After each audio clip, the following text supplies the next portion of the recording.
My name is Jonathan Curtis. Welcome to this video. Today I'm going to be exploring the act of practicing and sharing with you some of the fundamental principles that determine whether or not we are practicing productively and efficiently. Practicing is something we all have to do in order to attain a skill, but is something that is sadly misunderstood, and many people just do it badly. And this can lead to disenchantment, frustration, and a loss of motivation, and sometimes people quitting altogether. If we understand that practicing itself is a skill, we can learn these fundamental principles in order to do it better and enjoy the rewards that come with such. So I'm going to break this video down into 4 sections: goal setting, focus, feedback, and repetition. And in each of these elements, I'm going to discuss what they are, share how you can apply them, and talk about some of the specifics and nuances that come with each element in an attempt to share with you some ways to improve your own music practicing. Now, in my career as a professional musician, I've spent many thousands of hours practicing, and it has always been in my best interest to try to understand how to do that well. So I have spent a long time in researching practice, exploring things and putting them to the test, studying the different research and literature that's available out there, and just simple trial and error or advice from fellow musicians and teachers. I have tried to link in the description all of the sources I have used when I'm referencing studies or certain claims or statements, so feel free to follow those links and explore those at your leisure.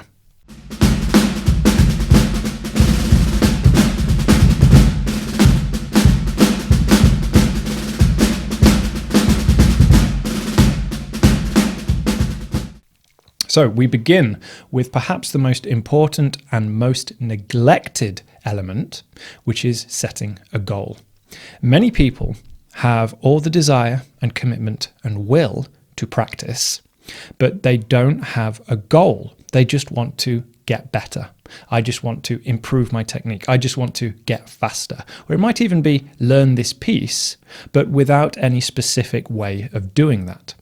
So the first principle we really need to understand and embrace is the idea of setting a goal that follows a few important criteria. The first of those is the goal must be achievable. It must have a dedicated endpoint that lets us understand whether or not we have achieved that goal. So some of the things I've just suggested, getting better, improving technique, getting faster, these are not things that we can say categorically, yes, I have achieved that, or no, I haven't, not in any real measurable sense. So our goal needs to be achievable, it needs to be measurable, and we need to know very clearly whether or not we have achieved it. These all kind of tie together. So if I say I want to get better, I can't measure that, and I have no way of achieving it in any meaningful way. Whereas if I say I want to be able to play this passage of music at this tempo, that is something that I can tell very clearly whether or not I have achieved. I can either play it at that tempo or I can't. I can either play paradiddles at this speed or I can't. Whatever the goal may be, we need to make sure it is measurable and achievable so that we know that we have achieved it. Now, this is very powerful for 3 main reasons. First of all, when we achieve something, it gives us an enormous morale boost. It improves our motivation, it gives us a sense of achievement, and it makes us more likely to carry on. So there is something in terms of our mental well-being, our own welfare, our own motivational aspect that can really help us here. If I am practicing for days on end, hours at a time, but with no meaningful goal, I have no real way to look back and go, yeah, that was time well spent, or no, I just wasted that time. I'm likely to get frustrated, and I'm likely to leave the practice room worse off than when I entered it, regardless of what I did in that time. Instead, if I have a very specific goal, and I can look back and say, actually, when I started, I couldn't do this, and now I can, that is very, very positive. That is a very beneficial thing for my mindset and for my motivation. Secondly, it helps us stay focused on what we want to achieve. If I have something in the distance, maybe I want to master playing jazz, and I have a series of goals that lead me towards that step, I can see in a very substantial and significant way that I am getting closer and closer to this broader ambition. So it really helps with structuring and defining how we spend all of our time.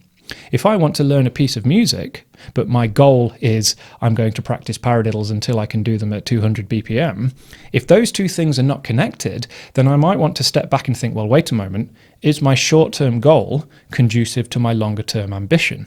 If I want to play this piece of music, then my goals should be related to this passage, this section, this piece that I can't currently play, this passage that I can't currently play.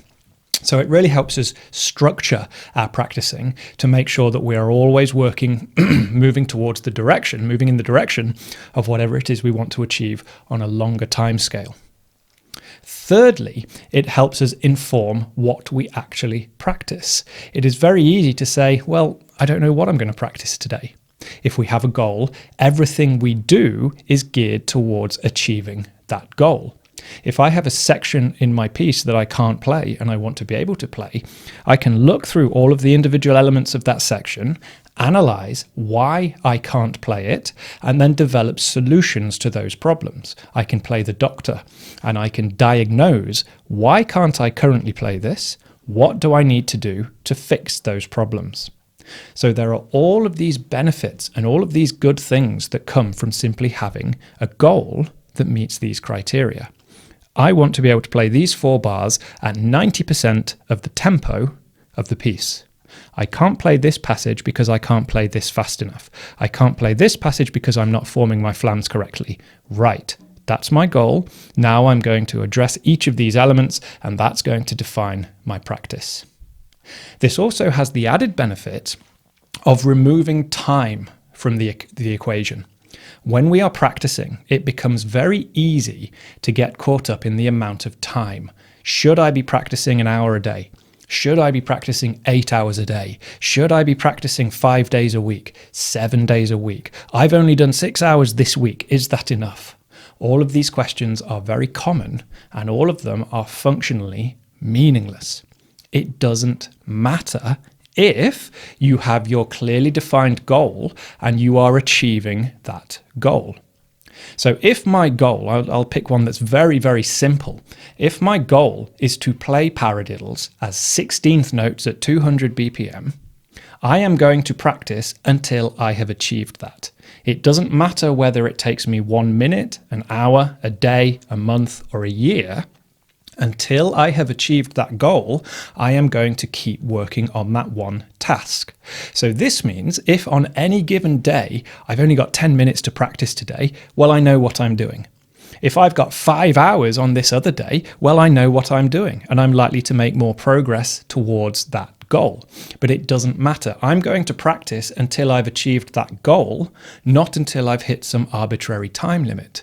So if my goal is to achieve this speed with paradiddles, and I achieve that in the first 2 days of the week because I've been really diligent, great. It means come Wednesday, I'm going to choose a new goal and I'm going to start working towards that. If by Tuesday evening I haven't achieved that goal, well, I know what I'm going to be practicing on Wednesday. So the time element really doesn't matter. We all practice according to the time available to us in the day and our own focus. We all have a finite degree of focus. So there's no point me sitting down and saying, right, I'm going to do 8 hours today if it kills me. If my focus is gone and I'm not paying attention and I'm not working towards my goals diligently, I'm wasting my time. No matter how much I force myself to tap through these exercises on a pad or whatever it may be, I am quite literally wasting my own time. So the idea of setting a goal, making it measurable and achievable, and always linking it towards our longer term ambitions is a brilliant first step in making sure our practice is focused and always achievable. Because we want to look back and say, yes, I couldn't do that, and now I can.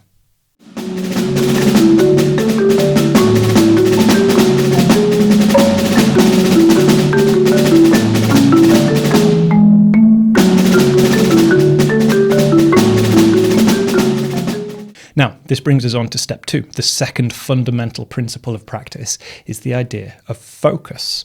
Now, I've talked in the previous section about setting goals, how we can focus on our goals. Now I'm talking specifically about the act of practicing itself. So the subsequent 3 areas, focus, feedback, and repetition, are dealing with the actual doing of practice. Now, for many people, the idea of practice might be tapping away and then putting a film on and watching a film for 2 hours. And I'm sorry to say, that doesn't mean you've been practicing for 2 hours.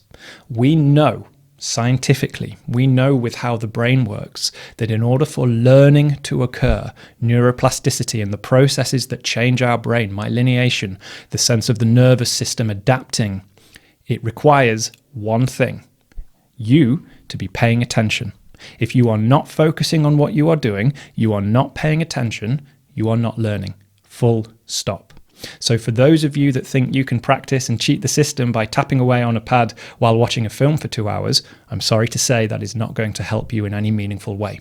We know fundamentally, we know from our understanding of the neuroscience and the way our brain and nervous system works, in order for learning to occur, we need to value what we are doing and we need to pay attention to that.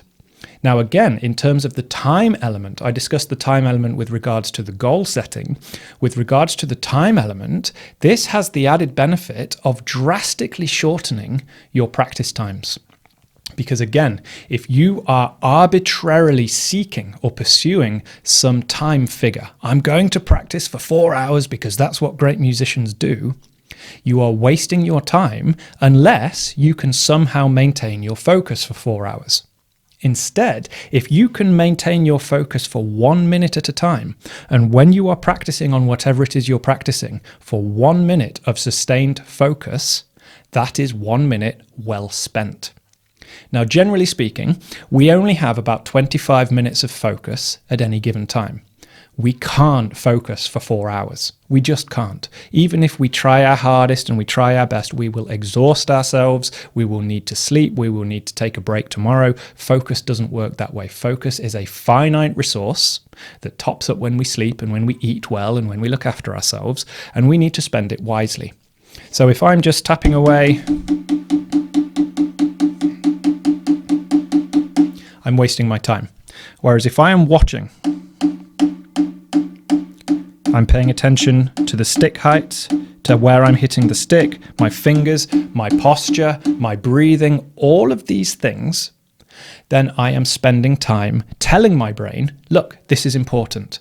And this value setting is really, really important to trigger the act of learning itself.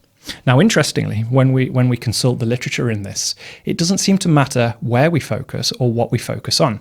I have a mirror on my music stand, so a lot of time I'm looking into the mirror and I'm making subtle adjustments. I'm watching my posture. I'm watching if my left hand starts to stray or if I stop slicing or start slicing or whatever it may be. I'm using the little viewfinder on my camera now. In the same way, when I'm practicing, I'm focusing on something. I'm looking at my stick heights. I'm trying to make my heights the same, my angles the same. Is my left arm sticking out like this? Is my posture poor? Whatever it may be. I'm focusing on what I'm doing. Now, this is exhausting. This is very, very tiring when you do it right. Even if you do this for 10 minutes at a time, you will need to stop and you'll need to take a break and you'll need to pause and then you'll need to try again, because focusing when you are doing it properly, as I say, is very, very tiring. But the compromise to this, yes, it's tiring, yes, it's difficult, yes, it's exhausting, but the bonus to this is it's very, very powerful. You don't need hundreds or thousands of repetitions if you are doing quality focused repetitions. We don't need it. Now, I will talk later on about a tried and tested practice method that you can use to apply this to your own practicing when you're working on something. But suffice it to say, quality over quantity. A smaller number of high quality repetition with focus and diligence will always be more productive and more beneficial than hours of countless, meaningless, mindless repetitions. We want mindful repetitions, not mindless repetitions.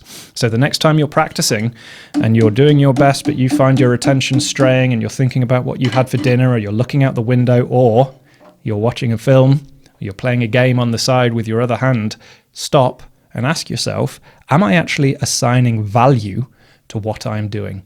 Because if I'm not, my brain's not either, and it's not watching, it's not learning.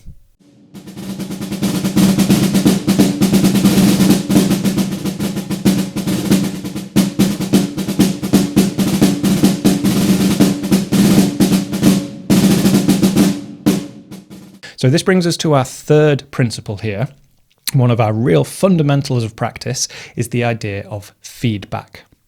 Now, feedback can occur in one of two ways. It can occur from a teacher, or it can occur from ourselves. And both methods come from the same place. They come from an analysis between what we are performing now and the idealized version of how we want to be performing it.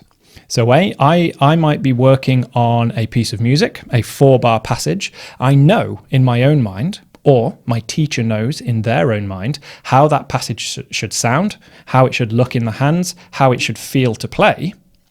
Whenever I am practicing, either myself or my teacher are giving real-time feedback and guidance to analyze the difference between those two places. How is what I am doing now falling short from where I want it to be?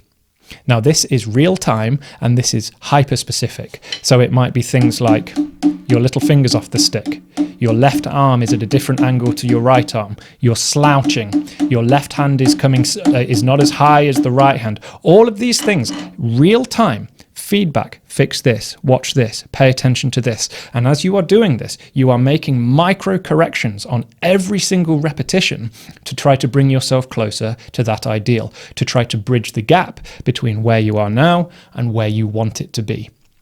Now, for less experienced musicians, this should come from a teacher, because the teacher should have the experience and the knowledge and the keen eye to tell you precisely where what you are doing falls short from the idealized version. If you are a little bit more experienced, you are doing this for a long time, and you know very well how it should be and how it is now, then this is very beneficial to come from yourself as well. As I say, on my music stand here, I have a mirror, so I can watch very intently. I can make all those observations that I just mentioned. My left hand looks different. My elbow is sticking out. My posture's bad. I'm not bringing my left hand up as high. Whatever it may be. All of these things, and it happens internally as well. I may be feeling there's a difference in how it feels in my right hand, in my left hand. That accent is not coming out clearly. That flam is not well formed. So on every repetition, I am consulting this feedback, this real-time commentary, and then making corrections accordingly. Now, interestingly, this can affect how you focus as well. For me, as I said, I like to watch. So if I've not got a mirror in front of me, my eyes will be down here, and I am watching my stick heights. I'm watching where on the drum I hit. I'm watching the angles of my sticks. But I'm also, something that I can't convey visually, I'm paying attention to how the sticks feel in my hand, the angles of my middle finger, where my thumb is, what's my index finger doing? Are these fingers opening and closing? How does that feel? I may notice, hang on, something feels different in my left hand. Okay, I've come in slightly, I've angled, I've rotated. So even now, as I'm doing this, I can feel subtle differences between my left stroke and my right stroke, and I'm making corrections to try to make my left feel more like my right, which is really comfortable and calm. So this can mean, actually, you might not be the sort of person that watches all the time. You can actually have your eyes closed. You can be listening.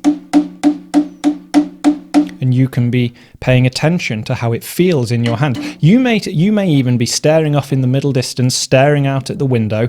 I can see my garden and my house through the window. I might be staring at a squirrel on the lawn. But actually, in my own mind, I'm just trying to correct my middle finger so that it feels more comfortable, so that I can feel it engaging on every stroke. So even though to outside appearances I'm staring off into the middle distance, what I'm actually doing is focused in here. I'm focused here internally on what it feels like to try to make those corrections based on the feedback I give myself.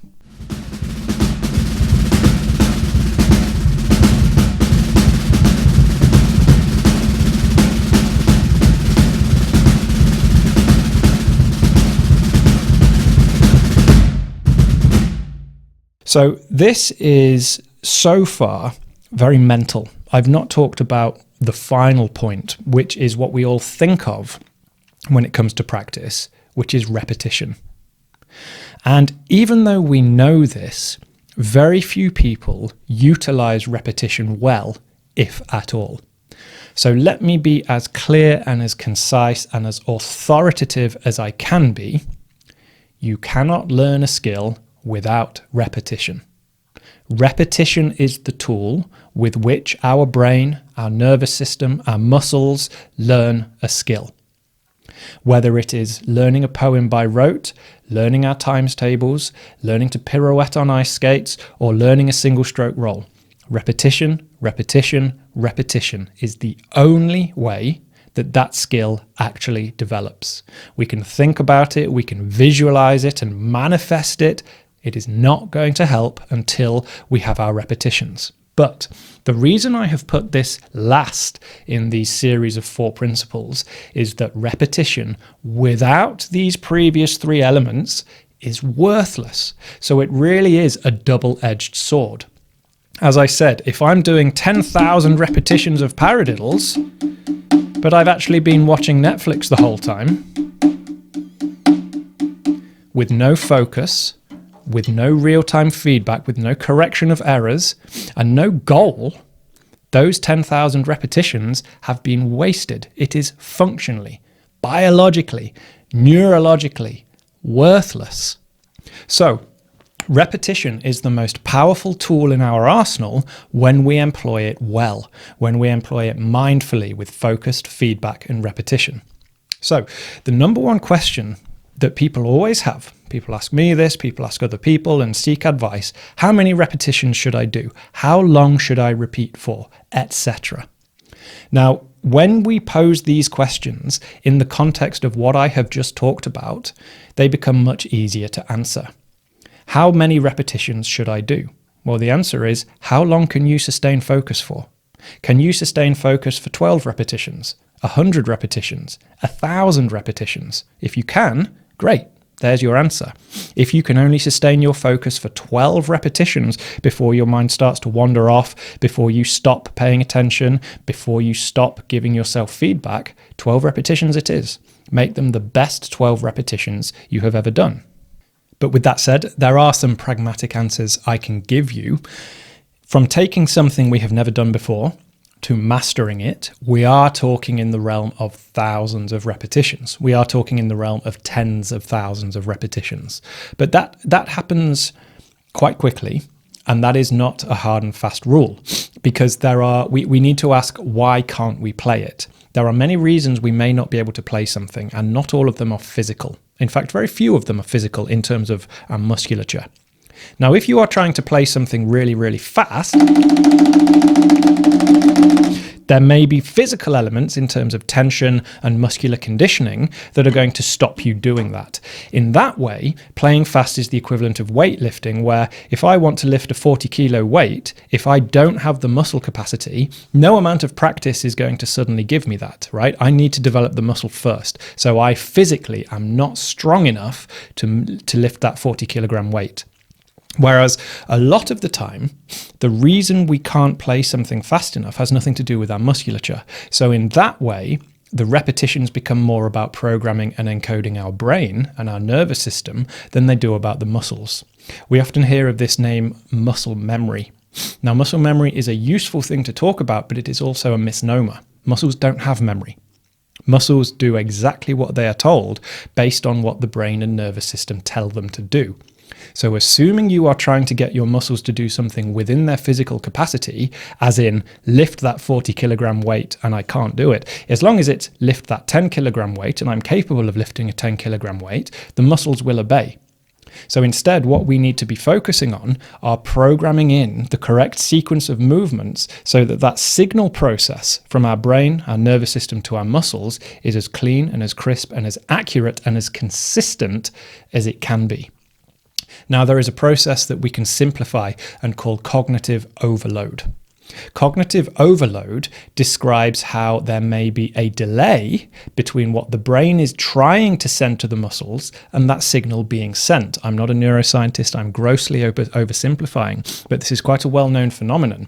The best way to think of cognitive overload is to imagine a student in a classroom being put on the spot on their times tables. You say, right, John, what's 1 times 7? And I go, 7. Great. What's 2 times 7? 14. Great. What's 3 times 7? What's 4 times 7? What's 7 times 7? What's 7 times 7? 9 times 7? 13 times 7? Come on, John. 14 times 7? 15 times 7? Come on.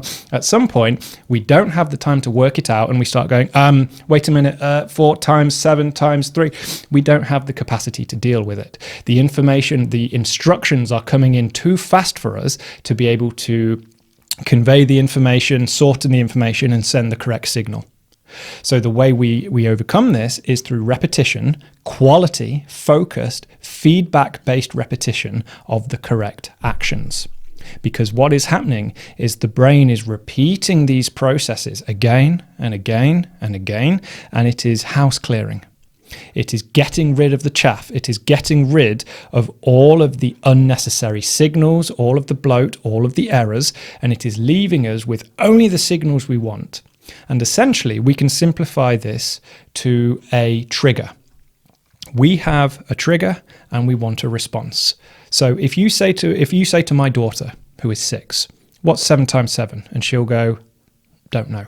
Whereas if I say, okay, listen to me very carefully, 7 times 7 is 49. Say that back to me. 7 times 7 is 49. And then I say to her, okay, I'm about to ask you what 7 times 7 is, and as soon as I've finished speaking, you say 49. Got it? What's 7 times 7? 49, right? We are trying to set up the correct response to that trigger, so that when I see this passage in my music, I have the response ready to go. All of these things come together to teach our brain how to present, organize, and transmit those signals effortlessly. So, we've talked about how many repetitions we need to do. What about speed? Well, as I said, in the context of cognitive overload, it is not speed, it is how well the information is understood. So, in a sense, there is never a need to practice fast. There is a big asterisk there, and I will come back to this in a moment. But there is never fundamentally a need to practice fast. If I am practicing, what did I just say? Paradiddles and flammacues. If I'm practicing going from a paradiddle into a flammacue,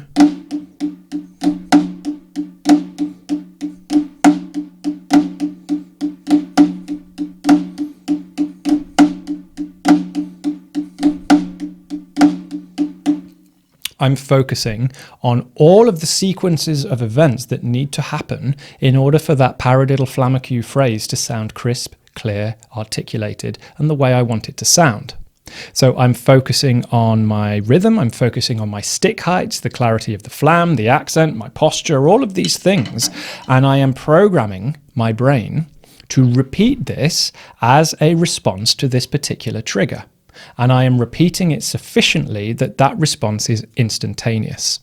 Generally speaking, when we can't play something fast enough, this cognitive overload is occurring where we are putting too much pressure on our brain to send too many signals at once that are poorly understood, which is why we have to focus down, isolate, and give feedback-based repetition in order to overcome those weaknesses. So as I say, learning, genuine learning, neuroplasticity, and all of these phrases that we like to talk about with regard to the brain, they do not occur without repetition.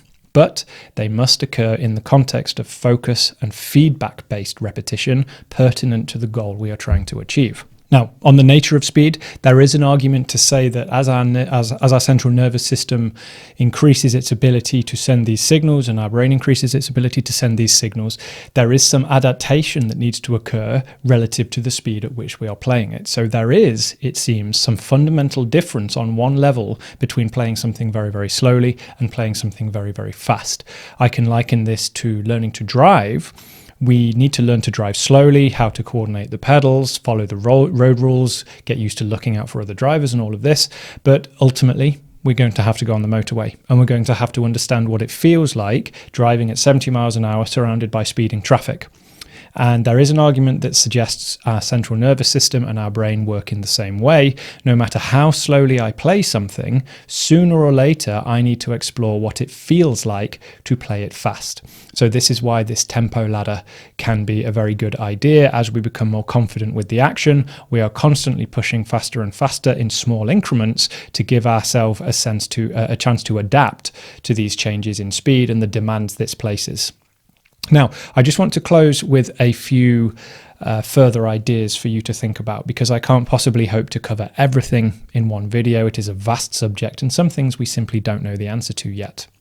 The first thing is the idea of time scales. How long does it take? Well, it's staggered.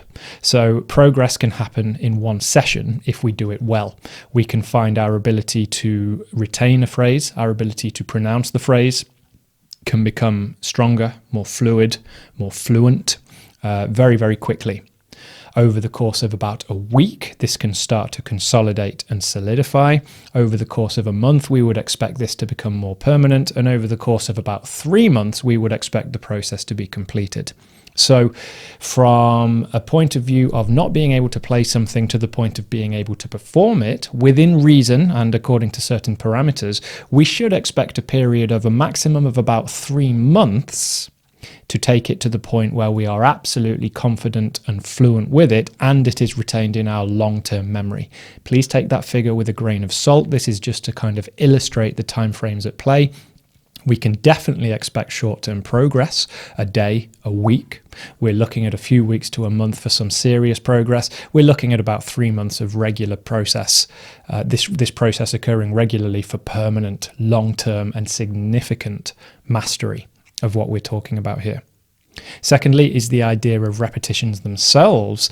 It is common in drumming to think about repetitions as being looped. So if I'm practicing paradiddles, I'm playing those paradiddles constantly and I'm counting each time it is repeated. 1, 2, 3, 4, etc. So doing 12 paradiddles, 9, 10, 11, 12. I'm just counting each time I cycle through that pattern. This is beneficial in some areas. This helps with fluency and looping and sustaining, but it is not necessarily the most beneficial to help in retaining and learning the action fluently. I know I just used the word fluently, but in terms of producing the action, executing the action fluently. So one idea we can explore is this of closed which way around would it be? Closed or open? There's different ways anyway, closed or open repetitions. And one of them refers to having a pause between each one. So instead it would be this.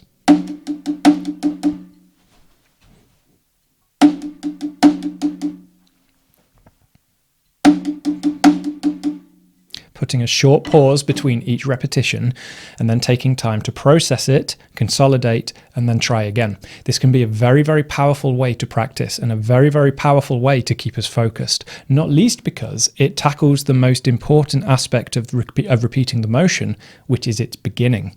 Once we are repeating, it is much easier to retain the repeat than it is to pause and start again. Yet it has been shown time and again that it is that beginning, our starting it from nothing, that is not only the hardest, but it is the part where the brain learns the most.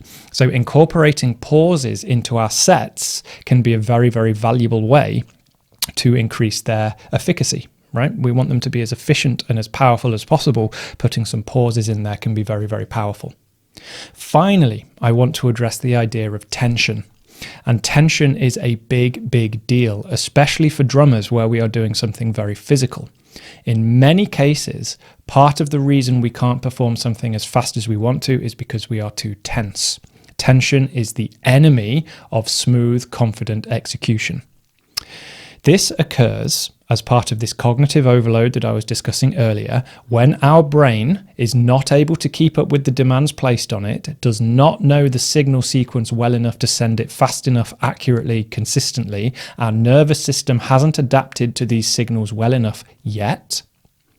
The fight or flight response of the body kicks in. And this has the effect of recruiting extra muscles to compensate for the shortfall in control.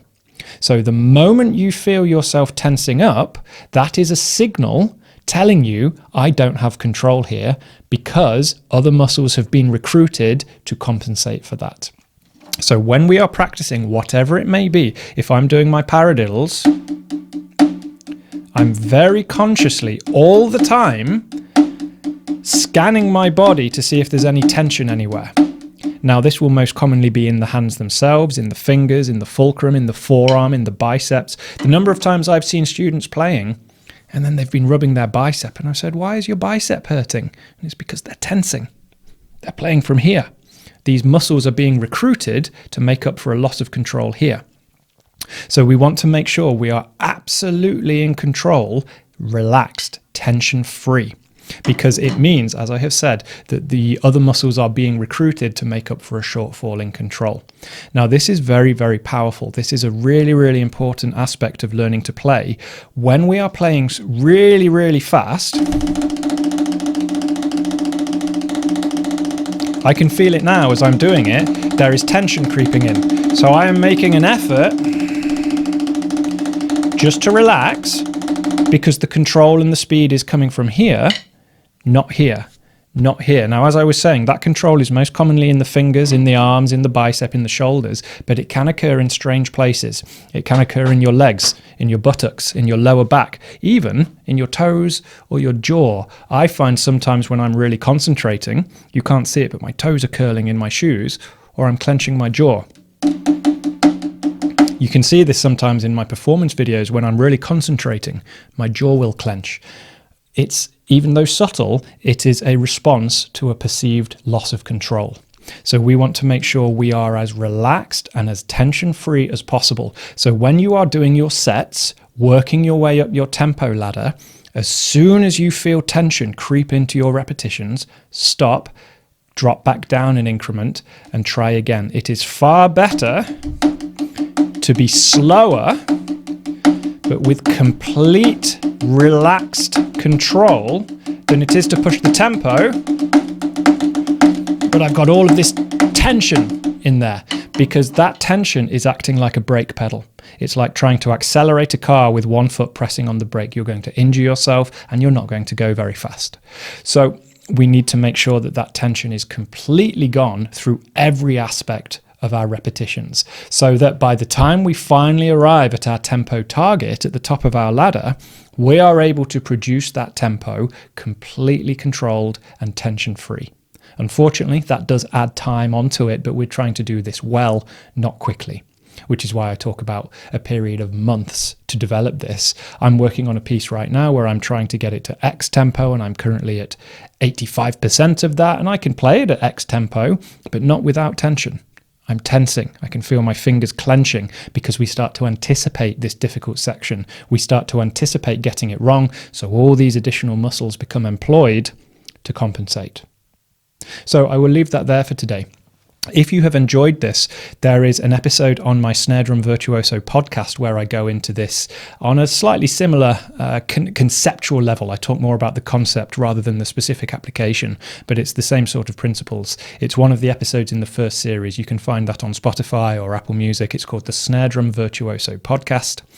And if you like what I've talked about here, you can visit me at jonathancurtis.co.uk, get in touch, say hello, buy a book, book me for a lesson, or just have a chat, whatever you fancy. It would be lovely to hear from you. But in any case, I hope these principles have been valuable to you. Check out the resources in the description below, and very best of luck in your own practice. Thank you for watching, and I'll see you next time.